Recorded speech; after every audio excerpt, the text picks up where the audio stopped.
हाँ भाई, तो कैसा चल रहा है पढ़ाई आप लोगों का? बढ़िया। चलिए आज हम पढ़ेंगे सेल मेम्ब्रेन। क्या? Cell membrane. आपको याद होगा पिछला क्लास तो हम पढ़े थे भाई, एक सेल के पास मेनली 3 कंपोनेंट होता है ना। एक होता है cell boundary, outer most cell boundary, और सेंटर में होता है न्यूक्लियस। क्या होता है सेंटर में? न्यूक्लियस। और सेल बाउंड्री और न्यूक्लियस के बीच का जो डिस्टेंस होता है ना, उसके बीच में जो स्पेस होता है उसको क्या कहते हैं? साइटोप्लाज्म कहते हैं। क्या? साइटोप्लाज्म। तो सेल के मेन 3 कंपोनेंट देखा था हमने, ठीक है। तो न्यूक्लियस होता है, एक साइटोप्लाज्म होता है, और सबसे बाहर जो एक्सटर्नल पोर्शन होता है वो क्या होता है? सेल बाउंड्री होता है। इस सेल बाउंड्री में 3 कंपोनेंट हम पढ़े थे, सेल मेम्ब्रेन, सेल वॉल और ग्लाइकोकैलिक्स। क्या? सेल मेम्ब्रेन, सेल वॉल और ग्लाइकोकैलिक्स। तो आज सबसे पहला बाउंड्री हम पढ़ेंगे सेल मेम्ब्रेन। क्या? Cell membrane.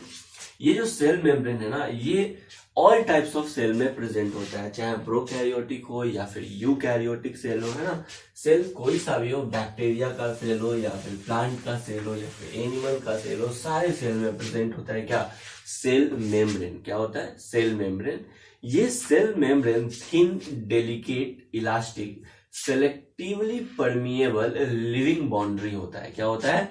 All living cells are covered by, सारे लिविंग सेल्स ये कवर्ड होते हैं कैसे? Thin, elastic, delicate, selectively permeable living material से, ठीक है। और इस लिविंग मटेरियल को, लिविंग बाउंड्री को ही क्या कहते हैं? सेल मेम्ब्रेन कहते हैं। क्या कहते हैं? सेल मेम्ब्रेन कहते हैं। सेल मेम्ब्रेन का दूसरा नाम प्लाज्मा मेम्ब्रेन होता है। क्या होता है? प्लाज्मा मेम्ब्रेन होता है, या इसको प्लाज्मा लेम्मा भी कहते हैं। क्या कहते हैं? प्लाज्मा लेम्मा भी कहते हैं। और ज्यादा हिस्ट्री जानने का जरूरत नहीं है। क्लियर है? चलिए देखते हैं। लिखेंगे cell membrane.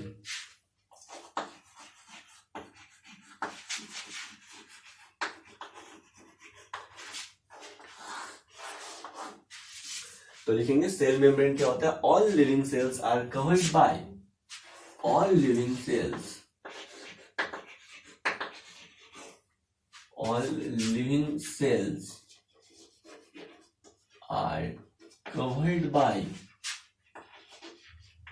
living cells are covered by क्या? thin elastic delicate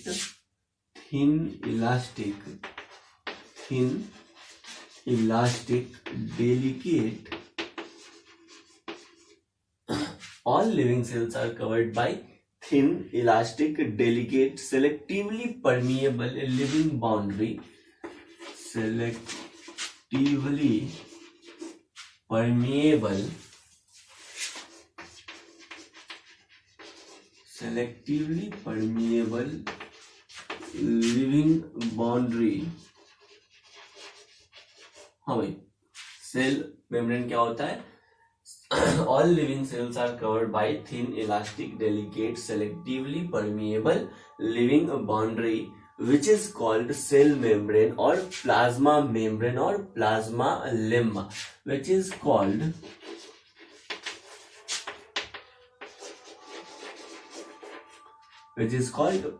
cell membrane, या इसी को कहते हैं प्लाज्मा मेम्ब्रेन, या इसी को कहते हैं प्लाज्मा लेम्मा। क्या कहते हैं? Plasma lemma. क्लियर है?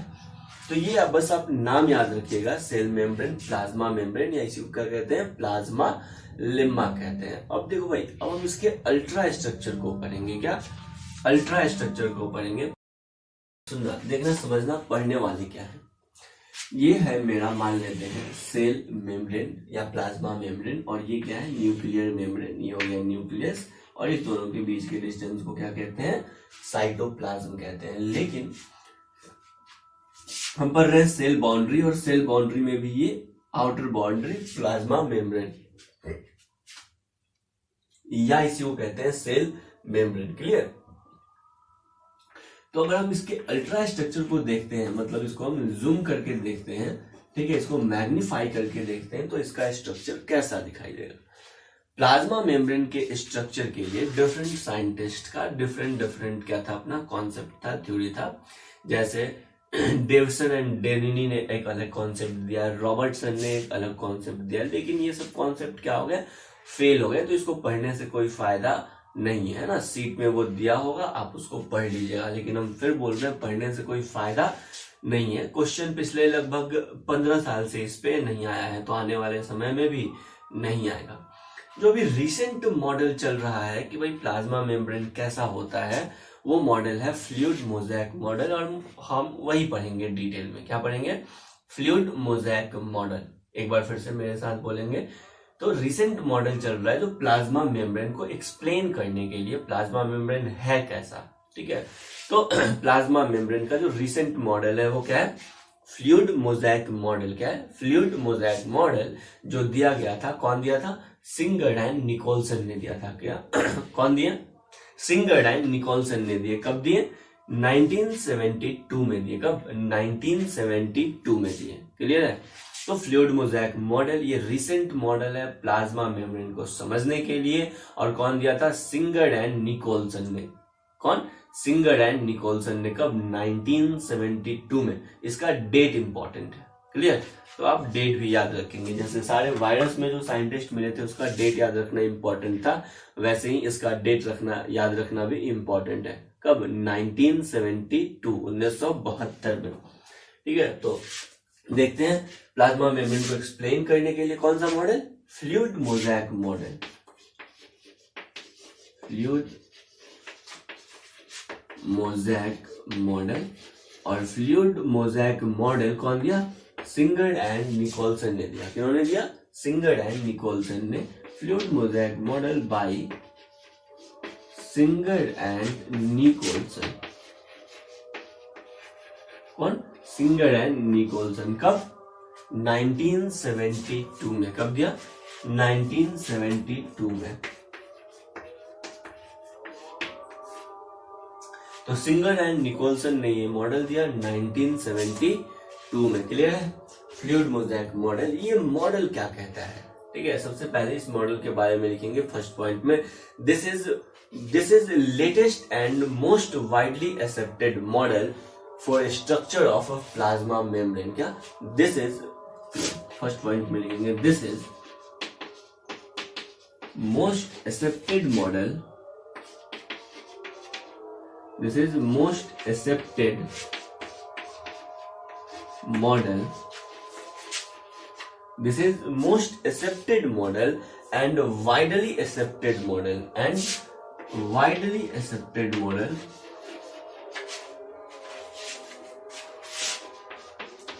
and widely accepted model, this is most accepted model and widely accepted model for structure of a plasma membrane, for structure of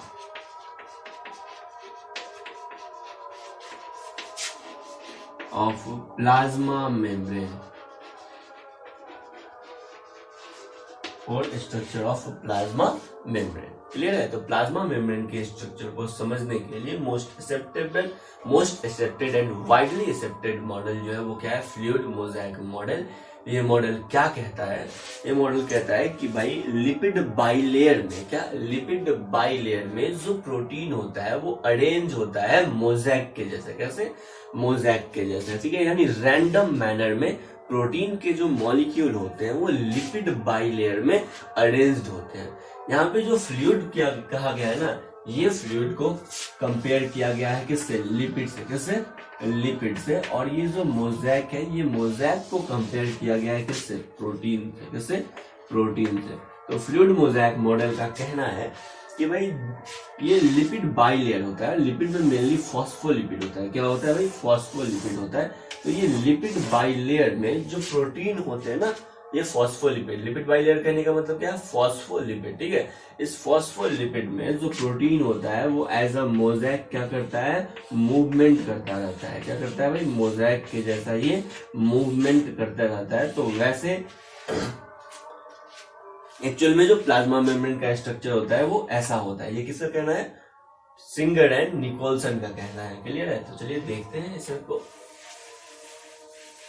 fluid mosaic model क्या कहता है भाई? Fluid mosaic model, according to fluid mosaic model protein are arranged in phospholipid layer या phospholipid bilayer as a mosaic pattern, as a mosaic pattern. इसमें लिखेंगे according to, क्या, according to fluid mosaic model,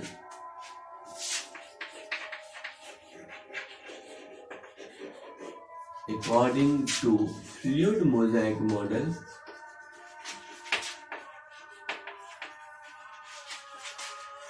according to fluid mosaic model। अब हम fluid mosaic model की जगह ये भी लिख सकते हैं FMM, है ना, fluid mosaic model। according to fluid mosaic model the membrane is a mosaic of protein molecule, क्या, the according to fluid mosaic model, एक second, according to fluid mosaic model proteins are arranged in, proteins are arranged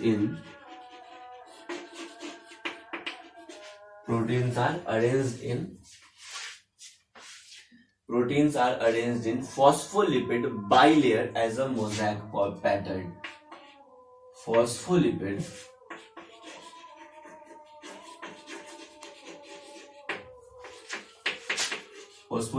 bilayer या layer भी लिख सकते हैं। According to fluid mosaic model proteins are arranged in phospholipid layer या phospholipid bilayer कहना ज्यादा सही है। फॉस्फोलिपिड बाइलेयर, दो लेयर होते हैं फॉस्फोलिपिड के, phospholipid bilayer as a mosaic pattern, as mosaic pattern.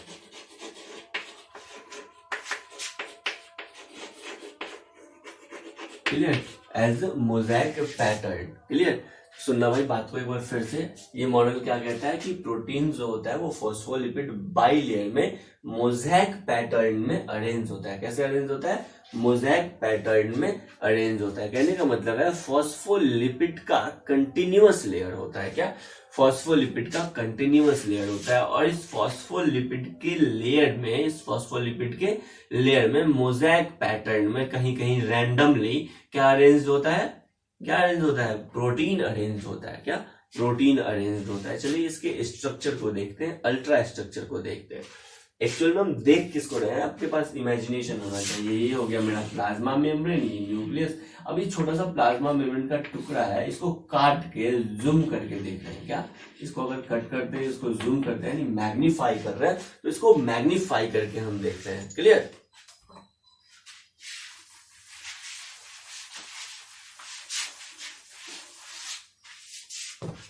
तो बनाएंगे, मेरे साथ ही बना लीजिए। ये होता है लिपिड का हेड। ठीक है, लिपिड के पास मेनली दो कंपोनेंट होता है। एक होता है ये फॉस्फोलिपिड है और फॉस्फोलिपिड के पास होता है हेड जो कि पोलर होता है। ठीक है, पोलर जैसे वाटर पोलर है ना, वैसे लिपिड का हेड जो होता है वो पोलर होता है। और ये है टेल। क्या है ये? टेल है। टेल भी क्या होता है? नॉन पोलर होता है। टेल क्या होता है भाई? नॉन पोलर होता है। ठीक है, नॉन पोलर जैसे कि जो लिपिड मॉलिक्यूल है, जैसे ऑयल होता है ना, ये नॉन पोलर होते हैं। क्या होते हैं? नॉन पोलर होते हैं। क्लियर? उसके बाद बीच में कहीं इंट्रिंसिक प्रोटीन होता है। प्लाज्मा मेम्ब्रेन में जो प्रोटीन होता है ना, ये दो तरह का प्रोटीन होता है। एक होता है एक्सट्रिंसिक प्रोटीन और दूसरा होता है intrinsic protein. Intrinsic protein phospholipid के साथ टाइटली बाउंड होता है, जबकि एक्सेंट्रिक प्रोटीन प्रोटीन्स के साथ लूजली बाउंड होता है। क्या? लूजली बाउंड होता है, जो आसानी से रिमूव हो सकता है। यह है फॉस्फोलिपिड का हेड। और फॉस्फोलिपिड का हेड कैसा होता है भाई? पोलर होता है। डायरेक्ट क्वेश्चन ये भी पूछ लिया जाता है कि फॉस्फोलिपिड का हेड पोलर होता है या फॉस्फोलिपिड का टेल पोलर होता है। आपको जवाब देना होता है कि फॉस्फोलिपिड का हेड पोलर होता है। इस फॉस्फोलिपिड में कहीं कहीं बीच बीच में क्या पाया जाता है भाई? कहीं कहीं ऐसे करके, क्या बोलो ना, ये कोलेस्ट्रॉल है। क्या है भाई? कोलेस्ट्रॉल है। आप एनसीईआरटी का भी डायग्राम अपने सामने अभी आप रख सकते हैं। क्लियर? तो ये फॉस्फोलिपिड बाइलेयर है और फॉस्फोलिपिड बाइलेयर में ये जो कोलेस्ट्रॉल है ना, कोलेस्ट्रॉल भी क्या एक तरह का लिपिड ही तो है। क्या है भाई? लिपिड्स ही है। ठीक है, और इसमें भी कहीं कहीं क्या होते हैं? इंट्रिंसिक ऐसे प्रोटीन अरेंज होते हैं। क्या? इंट्रिंसिक प्रोटीन होते हैं इस तरह से। इस तरह से इसके पास भी क्या होता है भाई? इंट्रिंसिक प्रोटीन होता है। क्लियर? और ये फिर मेरा हो गया फॉस्फोलिपिड बाइलेयर। फॉस्फोलिपिड का ये है टेल और ये है हेड, ये है टेल और ये है हेड, ये हो गया हेड और ये हो गया टेल। क्लियर है? तो इस तरह से लिपिड बाइलेयर रहता है। इस लिपिड बाइलेयर में इसका नाम पहले हम एक बार दे देते हैं, फॉस्फोलिपिड बाइलेयर। क्या ये क्या है भाई? Phospholipid bilayer. Phospholipid bilayer, 2 layer होते हैं फॉस्फोलिपिड का। चलिए ये जो है ना दोनों आपको जो दिख रहा है बड़े बड़े प्रोटीन, ये क्या है? इंट्रिंसिक प्रोटीन है। क्या भाई? इंट्रिंसिक प्रोटीन है। तो ये है इंट्रिंसिक प्रोटीन, इंट्रिंसिक प्रोटीन। अगर आप देखिए तो ये इंट्रिंसिक प्रोटीन, देखो अगर हम ये प्लाज्मा मेम्ब्रेन को देख रहे हैं ना, क्या प्लाज्मा मेम्ब्रेन को देख रहे हैं, तो एक है सेल के अंदर का पार्ट और दूसरा है सेल के बाहर का पार्ट। ठीक है? तो ये है आउटर पार्ट और ये है इनर पार्ट। यानी ये अगर प्लाज्मा मेम्ब्रेन है तो इसके पास ये इनर फेस है और ये वाला क्या है? आउटर फेस है। तो सर हम कैसे पहचानेंगे? अगर आप इसको जूम करके देख रहे हैं ना, तो ये वाला आउटर फेस है या ये इनर फेस है, हम कैसे पहचानेंगे? कैसे पहचानेंगे? तो आउटर फेस पे कुछ ग्लाइकोलिपिड और ग्लाइकोप्रोटीन्स होते हैं। क्या?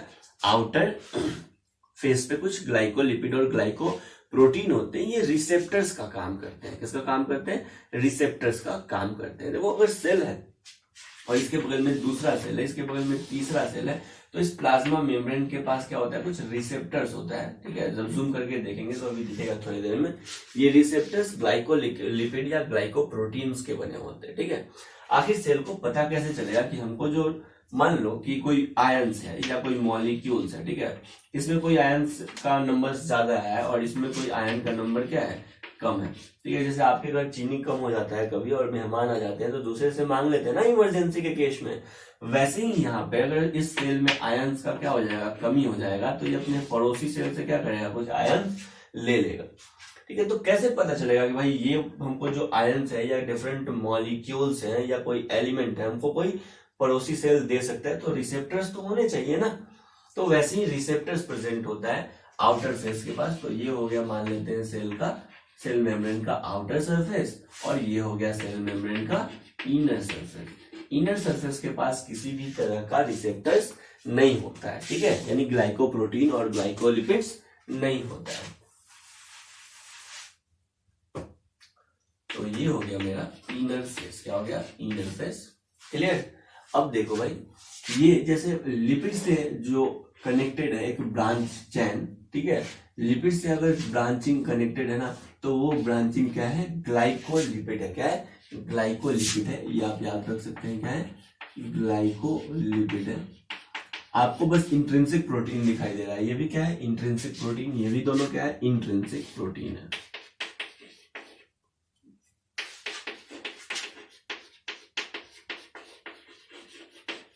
इंट्रिंसिक प्रोटीन टाइटली बाउंड होते हैं। क्या? टाइटली बाउंड होते हैं। चलिए अब हम देखते हैं कुछ एक्सट्रिंसिक प्रोटीन को। और एक्सट्रिंसिक प्रोटीन जो होते हैं वो सुपरफिशियली बाउंड होते हैं या लूजली बाउंड होते हैं और ऐसे प्रेजेंट होते हैं सरफेस पे। क्या? ऐसे इस तरह से सरफेस पे प्रेजेंट होते हैं और ये बिल्कुल मोज़ेक पैटर्न में अरेंज होते हैं। ठीक है ना? मोज़ेक पैटर्न में प्रेजेंट होते हैं। इस लिपिड के साथ जो ब्रांचिंग आपको दिख रही है ना आपके बुक पे, वो क्या है? वो है ग्लाइकोलिपिड। क्या भाई? ग्लाइकोलिपिड। हाँ, ये जो इस प्रोटीन पे जो ब्रांचिंग दिख रही है वो क्या है? ग्लाइकोप्रोटीन। सॉरी, क्या ये? ग्लाइकोप्रोटीन है।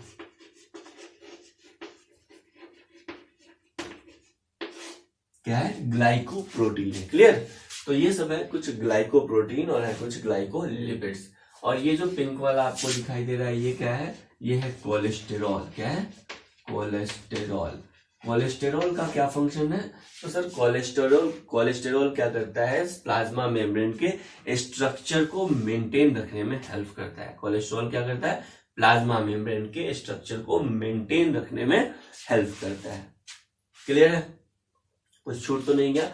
ग्लाइकोप्रोटीन हो गया, ग्लाइकोलिपिड हो गया। ये जो बाहर आपको प्रोटीन दिख रहा है ना, ये क्या है? ये है एक्सट्रिंसिक प्रोटीन। क्या है?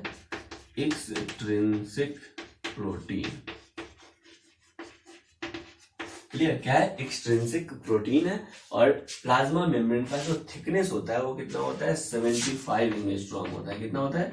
75 एंगस्ट्रॉम होता है। ये आपको याद रखना है कि प्लाज्मा मेम्ब्रेन का जो थिकनेस होता है, प्लाज्मा मेम्ब्रेन का जो थिकनेस होता है वो कितना होता है? 75 एंगस्ट्रॉम। कितना होता है? 75 एंगस्ट्रॉम होता है। चलिए, अगर आप देखिए तो अब देखो ये छोटा सा पार्ट है, वैसे ही अगर हम बढ़ते जाएंगे प्लाज्मा मेम्ब्रेन को बहुत बड़े लेवल पे देखेंगे तो बहुत सारे ऐसे इंट्रिंसिक प्रोटीन दिखेंगे, है ना, बड़े बड़े, और बहुत सारे मोज़ेक पैटर्न में अरेंज एक्सट्रिंसिक प्रोटीन दिखेंगे। बहुत सारे मोज़ेक पैटर्न में अरेंज एक्सट्रिंसिक प्रोटीन दिखेंगे, ठीक है।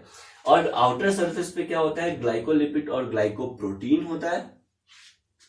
कुछ कोलेस्टेरॉल प्रेजेंट होता है प्लाज्मा मेम्ब्रेन में, जो सेल के स्ट्रक्चर को मेंटेन रखने में हेल्प करते हैं। क्या? सेल के स्ट्रक्चर को मेंटेन रखने में हेल्प करता है। कुछ इंट्रिंसिक प्रोटीन होता है। देखते हैं प्रोटीन का क्या फंक्शन है, लिपिड का क्या फंक्शन है।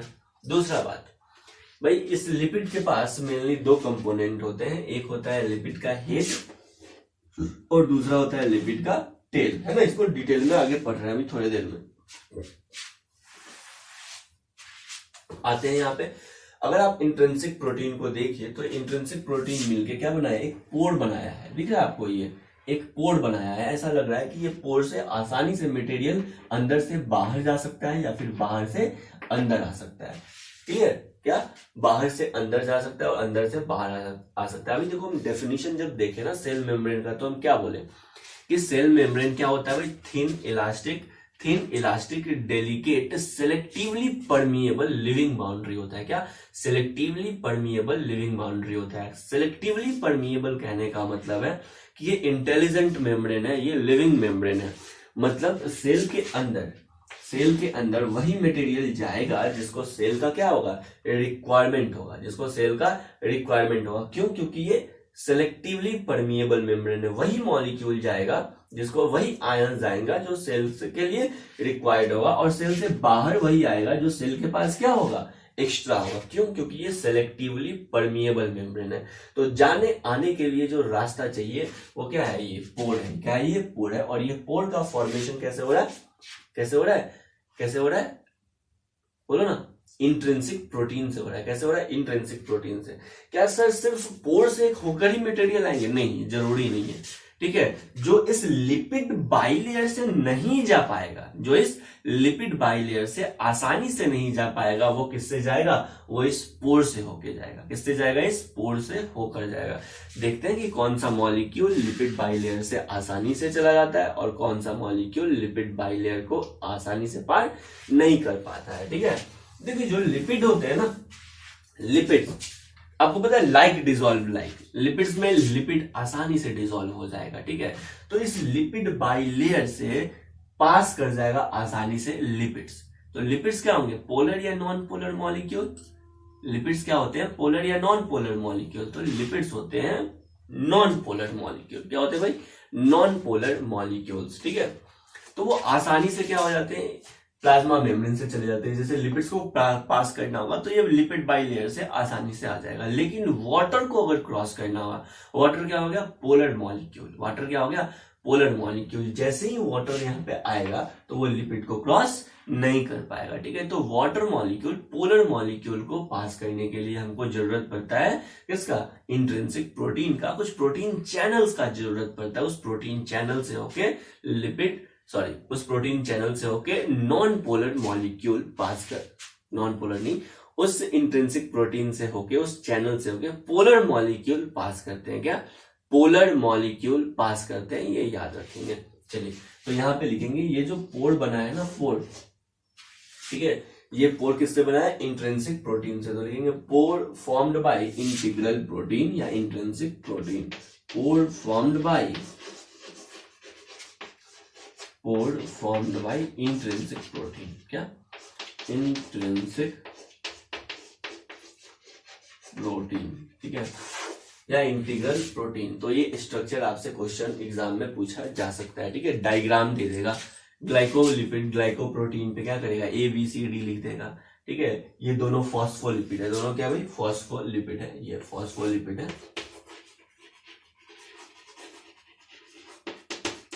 पूछेगा ये क्या है ना, ये इस तरह से दे देगा। देखो जिसके पास एक टेल है ये क्या है, कोलेस्ट्रॉल है, जिसके पास दो टेल आपको दिखा रहा है वो क्या है, फॉस्फोलिपिड है। मतलब ये रिप्रेजेंटेशन ही है, ठीक है, हाइपोथेटिकल रिप्रेजेंटेशन। उसके बाद बाहर बाहर सब क्या है, एक्सट्रिंसिक प्रोटीन, अंदर दो ये बड़ा वाला जो दिखाई दे रहा है ये क्या है, इंट्रिंसिक प्रोटीन। तो इस तरह से लेवलिंग कर देगा ABCD का, और आपसे पूछा जाएगा कि पहचानिए कि कौन सा क्या है, आप पहचान लीजिएगा।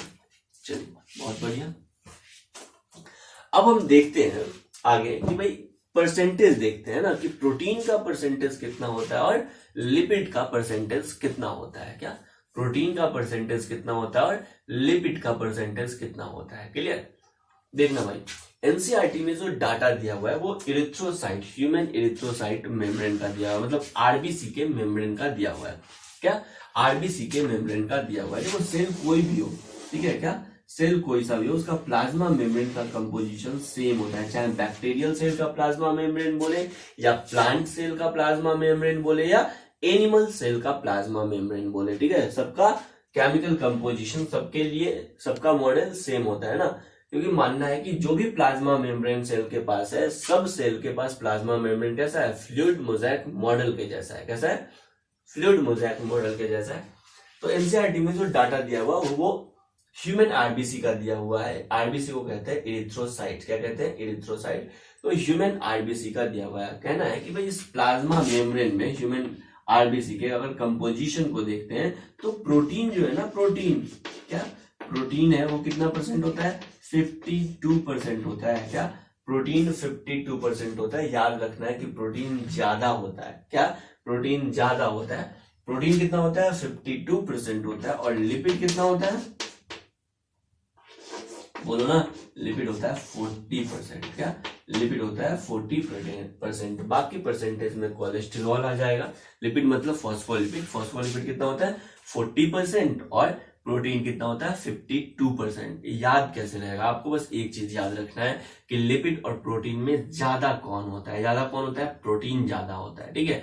अब ज्यादा होता है तो दिमाग तुरंत आपसे पूछेगा कितना ज्यादा होता है, कितना ज्यादा, 52% होता है। और लिपिड के पास कितना होता है, 40% होता है। लिपिड इसके पास कितना होता है, 40% होता है, क्लियर है। बाकी जो परसेंटेज आ गया उसमें कोलेस्ट्रॉल हो जाएगा, ग्लाइकोप्रोटीन आ जाएंगे, ग्लाइकोलिपिड्स आ जाएंगे, इस तरह से। ग्लाइको का मतलब होता है कार्बोहाइड्रेट। ग्लाइको का क्या मतलब होता है, कार्बोहाइड्रेट, शुगर जिसको बोलते हैं, क्लियर।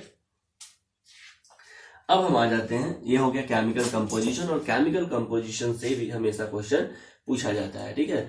हमेशा कंफ्यूजन लगता है कि भाई लिपिड ज्यादा होना चाहिए, यहीं पे हो जाता है गलती। लिपिड कितना होता है, 40% होता है, फिर से बोल रहे हैं। और प्रोटीन कितना होता है, 52% होता है। प्रोटीन कितना होता है, 52% होता है। तो कंफ्यूजन ना हो इसलिए आपको याद रखना है प्रोटीन ज्यादा होता है। क्या याद रखना है, प्रोटीन ज्यादा होता है, क्लियर है। चलो एक एक करके सारे कंपोनेंट को देखते हैं। हेडिंग दीजिएगा फॉस्फोलिपिड। क्या देंगे हेडिंग, फॉस्फोलिपिड। और फिर प्रोटीन, मेनली यही लोग देखना है, क्लियर है। ये डायग्राम क्लियर है, इसको रब कर दिया जाए, हटा दिया जाए। चलिए फॉस्फोलिपिड। देखो आगे जो हम पढ़ने वाले हैं सिंपल था, अभी समझ जाओ कि जो लिपिड बाइलेयर है उससे लिपिड के मॉलिक्यूल आसानी से क्रॉस कर जाएंगे, ठीक है, क्योंकि लिपिड भी क्या है, नॉन पोलर है। और यहाँ भी फॉस्फोलिपिड क्या है, नॉन पोलर है, नॉन पोलर मॉलिक्यूल है, तो ये आसानी से पास करने देगा। जबकि प्रोटीन क्या है, पोलर मॉलिक्यूल है, तो ये आसानी से पास, सॉरी वाटर क्या है, पोलर मॉलिक्यूल है, तो आसानी से पास नहीं करेगा, तो प्रोटीन से होकर जाएगा। क्या प्रोटीन से होकर जाएगा। और वैसे प्रोटीन के चैनल, वैसे प्रोटीन के चैनल, वैसे प्रोटीन के पोर जो वाटर को इजिली पास कराते हैं उसको कहते हैं एक्वापोरिन्स। क्या कहते हैं, एक्वापोरिन्स, ठीक है। चलिए मतलब वैसे पोर्स जो वाटर के लिए बने हुए हैं क्या कहते हैं उसको, एक्वापोरिन।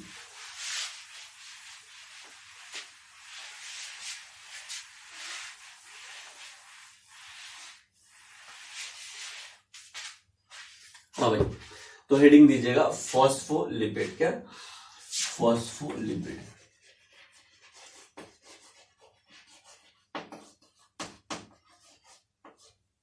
फॉस्फोलिपिड, इसमें पहला पॉइंट लिखेंगे क्या, main component of cell membrane, main component of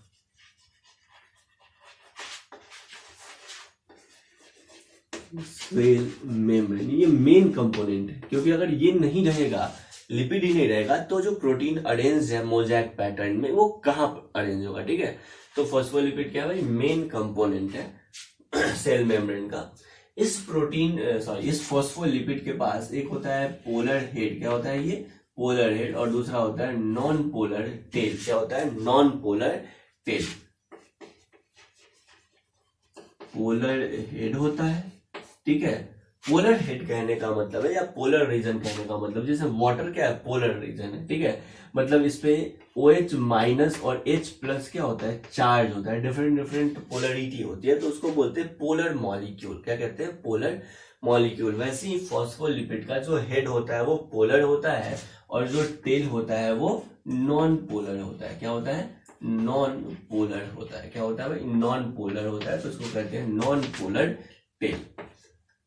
अब ये जो पोलर हेड है, क्या पोलर हेड, ऐसे ही तो पोलर हेड या नॉन पोलर, ये जो पोलर हेड है ये होता है हाइड्रोफिलिक, क्या होता है, हाइड्रोफिलिक, और ये बाहर की तरफ होता है, क्या, हाइड्रोफिलिक पोलर हेड होता है, और ये बाहर की तरफ होता है।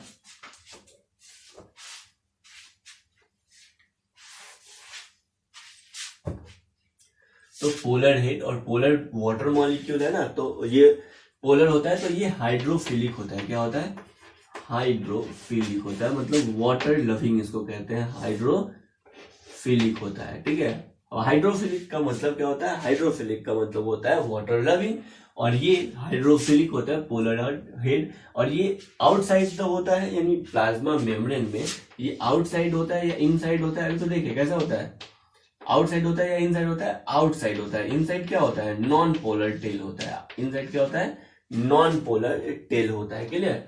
तो ये होता है आउटसाइड, क्या होता है, आउटसाइड। अब हम आ जाते हैं नॉन पोलर टेल होता है, और ये हाइड्रोफोबिक होता है, यानी पानी से दूर भागता है, इसलिए ये आसानी से यहाँ से पानी को पास करने नहीं देता है, ठीक है। तो ये क्या होता है भाई, हाइड्रोफोबिक होता है, टेल क्या होता है, हाइड्रोफोबिक होता है, और हाइड्रोफोबिक टेल किधर होता है, इनसाइड होता है, प्लाज्मा मेम्ब्रेन के अंदर वाले सरफेस में होता है, तो ये इनसाइड होता है, क्या, इनसाइड होता है, इनसाइड होता है टेल, और आउटसाइड होता है हेड। ये भी क्वेश्चन पूछा जाएगा कि भाई फॉस्फोलिपिड बाइलेयर में जो हेड होता है ये आउटसाइड होता है या इनसाइड होता है, ठीक है। जो हेड होता है ये पोलर होता है या नॉन पोलर होता है, आपको याद रखना है, हेड क्या होता है, पोलर होता है, टेल जो होता है वो नॉन पोलर होता है, टेल क्या होता है, नॉन पोलर होता है। आगे बढ़ते हैं।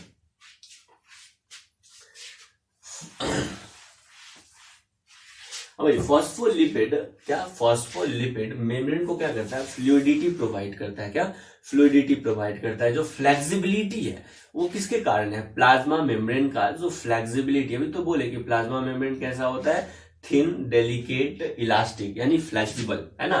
तो जो इलास्टिसिटी है, जो फ्लेक्सिबिलिटी है, जैसे वो हमारे पास बस प्लाज्मा मेम्ब्रेन है ना, तो हम क्या किए, सेल को डिफरेंट शेप दिए, फिर छोड़ दिए, फिर अपने शेप में आ गया। तो जो फ्लेक्सिबिलिटी है प्लाज्मा मेम्ब्रेन के पास, जो इलास्टिसिटी है, वो क्यों है, किसके कारण है, जो फ्लूइडिटी है इसके पास, किसके पास, प्लाज्मा मेम्ब्रेन के पास, वो किसके कारण है, किसके कारण है, ये फॉस्फोलिपिड के कारण है, किसके कारण है, फॉस्फोलिपिड्स के कारण। तो नेक्स्ट पॉइंट में लिखेंगे, phospholipid provide fluidity to plasma membrane, phospholipid provide, phospholipid provide fluidity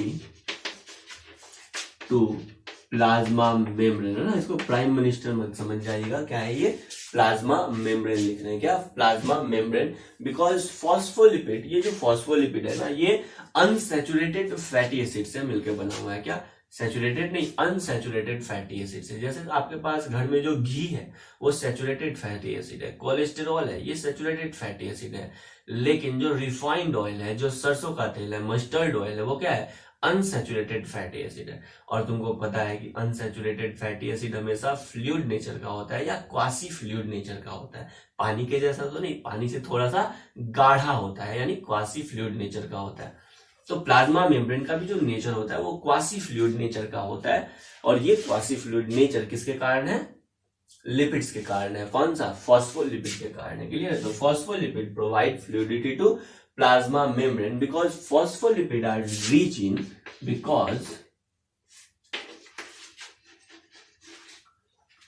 phospholipid are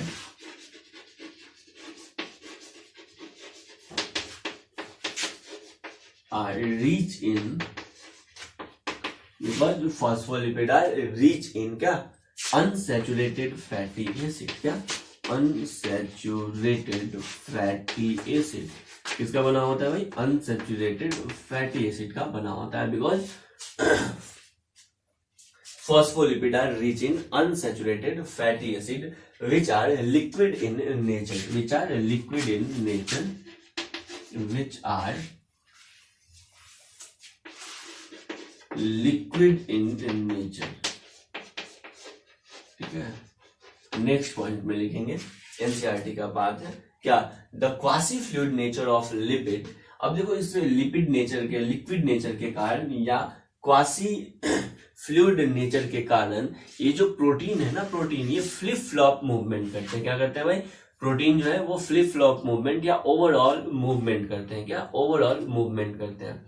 देखिए होता क्या है कि प्लाज्मा मेम्ब्रेन में, क्या? प्लाज्मा मेम्ब्रेन में जो प्रोटीन मॉलिक्यूल्स है वो बॉबिंग मूवमेंट करते हैं। बॉबिंग मूवमेंट कहने का मतलब है शॉर्ट और क्विक मूवमेंट करते हैं। क्या?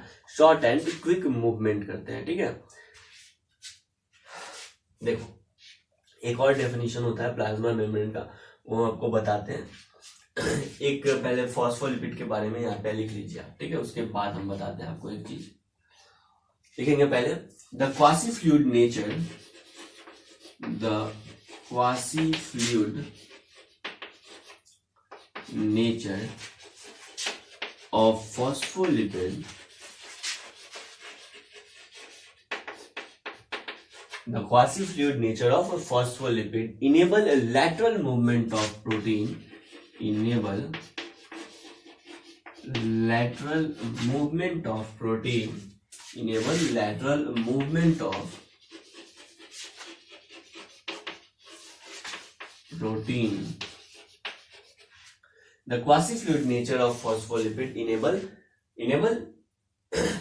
lateral movement of a protein within overall bilayer, within overall bilayer, within overall bilayer या फिर within overall phospholipid bilayer, लेकिन आप समझ जाइएगा within overall phospholipid bilayer, this ability to move within membrane, this ability to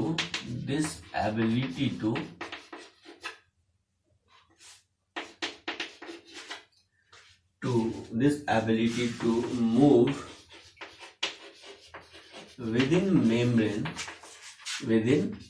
membrane मतलब protein molecule जितना lateral movement करेगा उसके बेसिस पे उस प्लाज्मा मेम्ब्रेन का फ्लूइडिटी मेजर करते हैं। क्या करते हैं? फ्लूइडिटी मेजर करते हैं। This ability to move within a membrane is measured as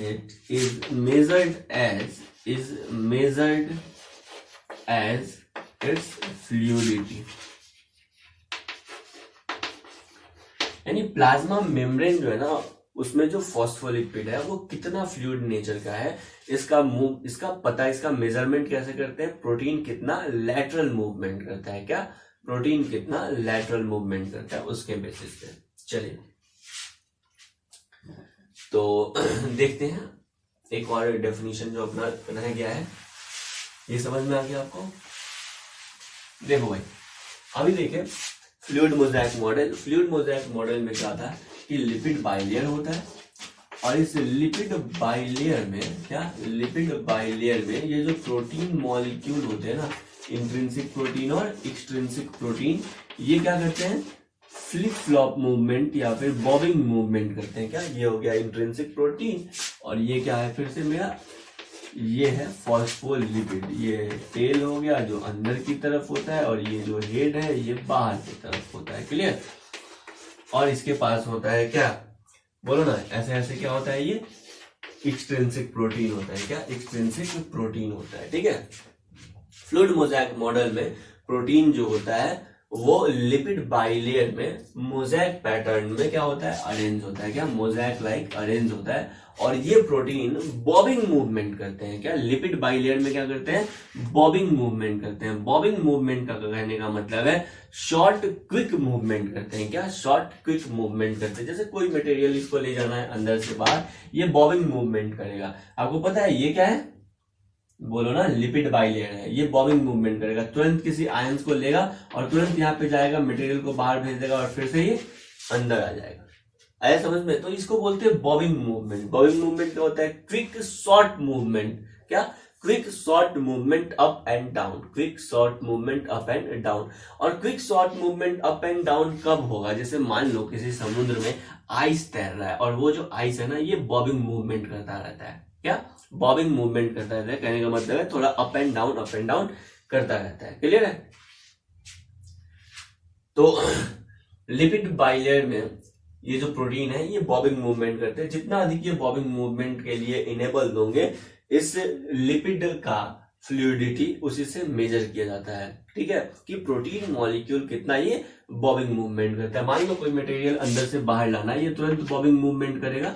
ये प्रोटीन जो है ना, एक्सट्रिंसिक प्रोटीन बॉबिंग मूवमेंट करेगा, आयंस को लेकर तुरंत अंदर यहाँ पे मटेरियल को डिस्चार्ज करेगा और तुरंत फिर बाहर चला जाएगा। ठीक है, तो ये होता है बॉबिंग मूवमेंट जो करता है मटेरियल, क्या मटेरियल। ठीक है, क्लियर है? ये समझ में आया? तो फ्लूइड मोज़ेक मॉडल में जो लिपिड होता है वो क्वासी फ्लूइड नेचर का होता है, क्या क्वासी फ्लूइड नेचर का होता है। और क्वासी फ्लूइड नेचर का मटेरियल मेजरमेंट इसके फ्लूइडिटी से करते हैं। चलिए एक बार पढ़ते हैं इसको। The quasi fluid nature of phospholipid, the quasi fluid nature of phospholipid enable lateral movement of protein within overall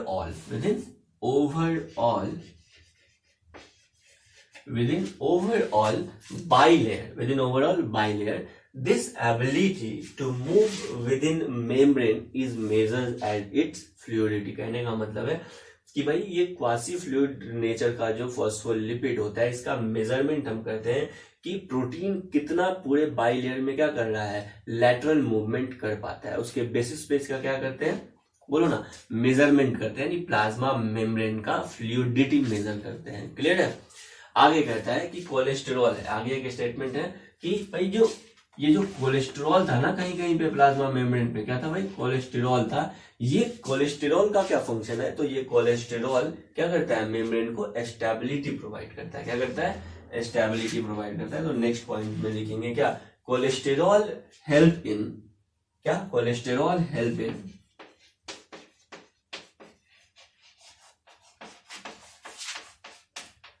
cholesterol help in stability of membrane structure, stability of membrane structure. Clear? Next point में heading देंगे क्या, protein. क्या heading देंगे भाई, protein. तो ये lipids के बारे में पूरा कहानी होगी, अब हम पढ़ेंगे प्रोटीन। ये आपको समझ में आया? दूसरा डेफिनेशन, ठीक है। ये प्रोटीन जो है ये बॉबिंग मूवमेंट करता है इसमें। चलिए दूसरा डेफिनेशन है क्या भाई, दूसरा definition, in fluid mosaic model the membrane is a mosaic of protein molecule bobbing in a fluid bilayer of phospholipid। ठीक है, नेक्स्ट अब हम आ जाते हैं प्रोटीन पे। प्रोटीन का परसेंटेज कितना होता है, सबसे पहले याद रखना है कि फॉस्फोलिपिड और प्रोटीन में प्रोटीन अधिक होता है। कितना होता है, 52% होता है। क्या होता है, प्रोटीन 52% होता है। प्रोटीन दो तरह का होता है, एक होता है इंट्रिंसिक प्रोटीन,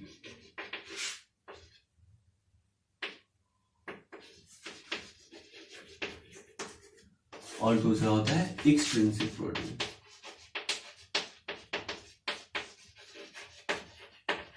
क्या, इंट्रिंसिक प्रोटीन और एक्सट्रिंसिक प्रोटीन। ये जो एक्सट्रिंसिक प्रोटीन होता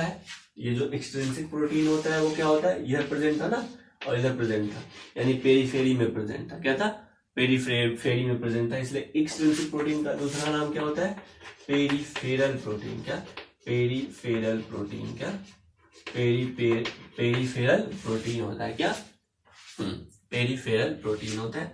और एक इंट्रिंसिक प्रोटीन जो होते हैं वो प्लाज्मा मेम्ब्रेन में इंटीग्रल तरीके से जुड़े होते हैं, अंदर होते हैं, फॉस्फोलिपिड बाइलेयर में के अंदर होते हैं, इसलिए इसको कहते हैं इंट्रिंसिक प्रोटीन को इंटीग्रल प्रोटीन। क्या कहते हैं? इंटीग्रल प्रोटीन कहते हैं। तो इसको कहते हैं इंटीग्रल प्रोटीन।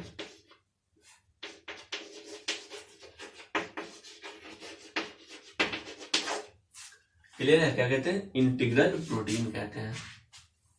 चलिए, अब कुछ पॉइंट है। आपको पता है कि जैसे ये जो प्लाज्मा मेम्ब्रेन है, इस प्लाज्मा मेम्ब्रेन में बहुत तरह के एंजाइम है, डिफरेंट टाइप्स के एंजाइम है, लेकिन एक एंजाइम इंपॉर्टेंट है इसमें, मतलब 30 टाइप्स के एंजाइम है, डिफरेंट 30 टाइप्स के एंजाइम होते हैं इसके पास, लेकिन एक एंजाइम है एटीपीएज एंजाइम। क्या भाई? ATPase enzyme. कौन सा एंजाइम? ATPase enzyme. ये जो एटीपीएज एंजाइम है ये इंपॉर्टेंट एंजाइम है। क्यों? क्योंकि ये एक्टिव ट्रांसपोर्ट में हेल्प करता है। क्या करता है? एक्टिव ट्रांसपोर्ट में हेल्प करता है। ठीक है, आपको याद रखना है, एक्टिव ट्रांसपोर्ट में कौन एंजाइम हेल्प करता है? ATPase enzyme. प्लाज्मा मेम्ब्रेन के पास 30 टाइप्स के एंजाइम है, लेकिन उसमें से मोस्ट इंपॉर्टेंट एंजाइम क्या है? ATPase enzyme. ये एंजाइम एक्टिव ट्रांसपोर्ट में हेल्प करता है। अगले क्लास में हम पढ़ेंगे कि भाई कैसे ट्रांसपोर्टेशन होता है इस प्लाज्मा मेम्ब्रेन में, है ना। 3 तरह का ट्रांसपोर्टेशन होता है, एक्टिव ट्रांसपोर्ट, पैसिव ट्रांसपोर्ट, और एक होता है फैसिलिटेटेड ट्रांसपोर्ट। क्या? Facilitated transport. ठीक है, तो अगले क्लास के लिए इसको छोड़ते हैं, लेकिन बस आपको एक बात याद रखना है कि 30 टाइप्स के एंजाइम प्रेजेंट होते हैं प्लाज्मा मेम्ब्रेन में। उसमें मोस्ट इंपॉर्टेंट एंजाइम क्या है? एटीपीएज एंजाइम है, और ये एक्टिव ट्रांसपोर्ट में हेल्प करता है। क्या? एक्टिव ट्रांसपोर्ट में हेल्प करता है। क्लियर है? ये जो प्लाज्मा मेम्ब्रेन होता है ये सेलेक्टिवली परमिएबल होता है। क्या? सेलेक्टिवली परमिएबल होता है। इसका कारण क्या है? तो सेलेक्टिवली परमिएबिलिटी का कारण है, क्या कारण है भाई? कि इसके पास प्रोटीन्स होते हैं। क्या होते हैं? प्रोटीन्स होते हैं, और ये प्रोटीन्स रिक्वायर्ड मॉलिक्यूल को कंट्रोल्ड मैनर में क्या करते हैं? जिस चीज का जरूरत है सेल को वही अंदर ले जाएंगे, वही बाहर ले जाएंगे। अंदर बाहर ले जाने के लिए प्रोटीन क्या करते हैं? बॉबिंग मूवमेंट करते हैं, या उसी को कहते हैं फ्लिप फ्लॉप मूवमेंट करते हैं। क्या? फ्लिप फ्लॉप मूवमेंट करते हैं या बॉबिंग मूवमेंट करते हैं। ठीक है, शॉर्ट डिस्टेंस मूवमेंट करते हैं। ठीक है, क्विक शॉर्ट डिस्टेंस मूवमेंट करते हैं, अप एंड डाउन, उसको कहते हैं फ्लिप फ्लॉप मूवमेंट या बॉबिंग मूवमेंट कहते हैं। क्लियर? चलिए, आपको पता है कि स्पेसिफिक रेट से ये जो लिपिड बाइलेयर है, फॉस्फोलिपिड बाइलेयर है, इस लिपिड बाइलेयर से आसानी से जो लिपिड होता है ना, क्योंकि लाइक डिजोल्व लाइक, लिपिड से लिपिड आसानी से पास कर जाएगा। ठीक है, लेकिन लिपिड क्या है? नॉन पोलर मॉलिक्यूल है। पूरे लिपिड का बात कर रहे हैं, ठीक है ना। और ये जो फॉस्फोलिपिड है ये भी क्या है? नॉन पोलर है, तो आसानी से ये लिपिड को क्या करने देगा? पास करने देगा। ठीक है, हाँ, ये बात अलग है कि लिपिड्स का जो हेड होता है ये क्या होता है? पोलर होता है। क्लियर है? यानी प्रोटीन मॉलिक्यूल, वाटर मॉलिक्यूल यहां तक आ तो जाएगा, लेकिन आसानी से अंदर जाएगा नहीं, क्योंकि बीच में क्या मिल रहा है उसको? नॉन पोलर हेड मिल रहा है। क्या मिल रहा है? नॉन पोलर हेड मिल रहा है यार, क्या? नॉन पोलर टेल मिल रहा है। क्या मिल रहा है? नॉन पोलर टेल मिल रहा है। इसलिए वाटर मॉलिक्यूल या पोलर मॉलिक्यूल आसानी से मेम्ब्रेन को पास नहीं कर पाएंगे। ठीक है, उसके लिए एक स्पेसिफिक चैनल चाहिए, स्पेसिफिक प्रोटीन चाहिए। ठीक है, और स्पेसिफिक प्रोटीन और स्पेसिफिक चैनल मिलके बनाते हैं एक्वापोरिन्स। क्या बनाते हैं यहाँ पे? एक्वापोरिन्स, और एक्वापोरिन से होकर पोलर मॉलिक्यूल आसानी से अंदर आता है, मतलब वाटर अंदर आता है। तो एक्वापोरिन्स के बारे में थोड़ा सा जानते हैं, लिखेंगे एक्वापोरिन, सेटिंग दीजिए।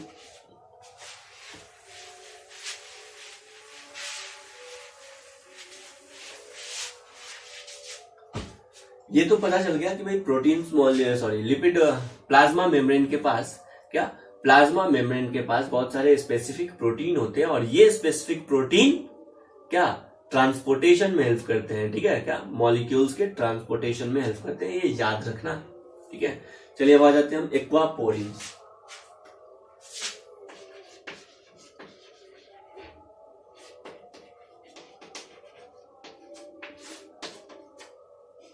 एक्वापोरिन्स लिखेंगे। Aquaporins are channel proteins. Aquaporins are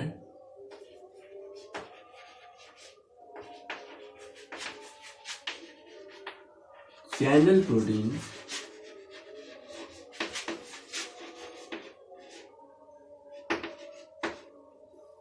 aquaporins are channel proteins that greatly increases the permeability, that greatly increases the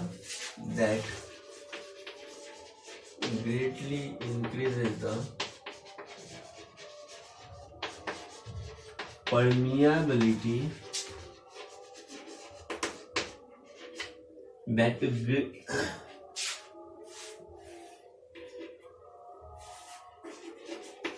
greatly increases the permeability of a membrane, membrane to water molecule which are polar, to water molecule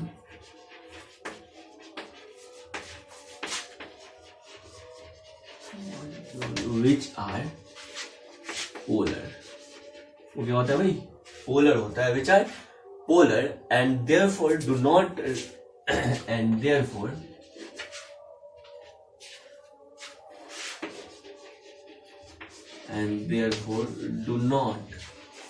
readily, मतलब आसानी से, and therefore do not readily diffuse through the